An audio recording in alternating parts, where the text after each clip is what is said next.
and you look at how other states have addressed the question of infrastructure, the answer is public-private partnerships, where the state ends up having to only put up 20 or 30% at most of the total project. Private capital comes in to fund the rest, and you end up with a system of user fees rather than taxes. And so if we look, interesting fact, many of you may know, the original plan for the Eisenhower interstate system was to use tolling and user fees in order to generate the funds rather than a gas tax. Because even at that time, the gas tax was a relatively inefficient way to generate funds for road systems. The reason they didn't was at that time it was too expensive to collect the tolls. That was the fundamental answer. That has changed. Technology has made it incredibly inexpensive to collect those tolls.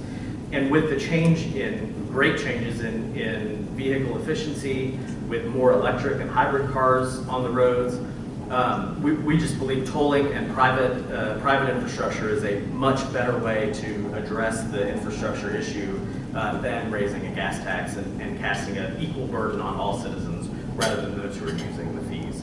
One last point I'll make on that is the gas tax is also pretty regressive.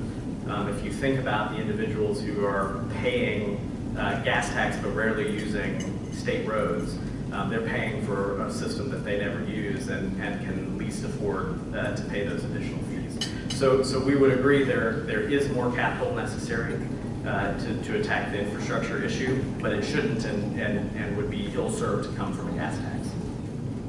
So I think you said something about that with public-private partnerships, you could have the state cost for infrastructure will be something like 20 to 30%, something like that. So there was, DOTD said something a while back, talking about the new bridge across the Mississippi River, saying that tolls would at best pay for about 25% of that bridge. Is there something that they're leaving out there? What are they missing that's sure. Between their 75% here?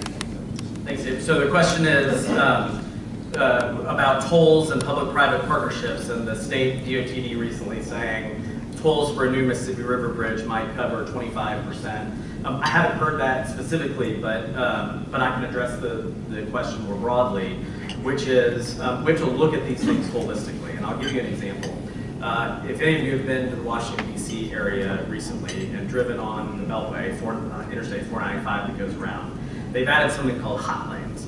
This is high occupancy toll. And so the idea is these lanes are always moving. The amount of the toll varies based on volume of traffic. If you have high occupancy, you can still use it for free. I think it's 3 on the Beltway.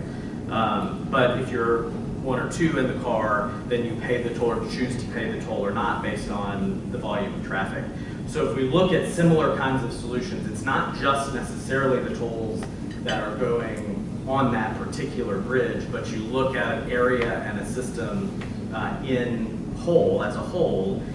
And again, we're talking about bringing private investment into the system. And this has worked now, and we can look at Houston, we can look at Florida, we can look at a number of other states where big infrastructure projects like that are funded with public-private partnerships, and then the toll, the sort of holistic system in the area is used to pay for the whole slate of upgrades and increases.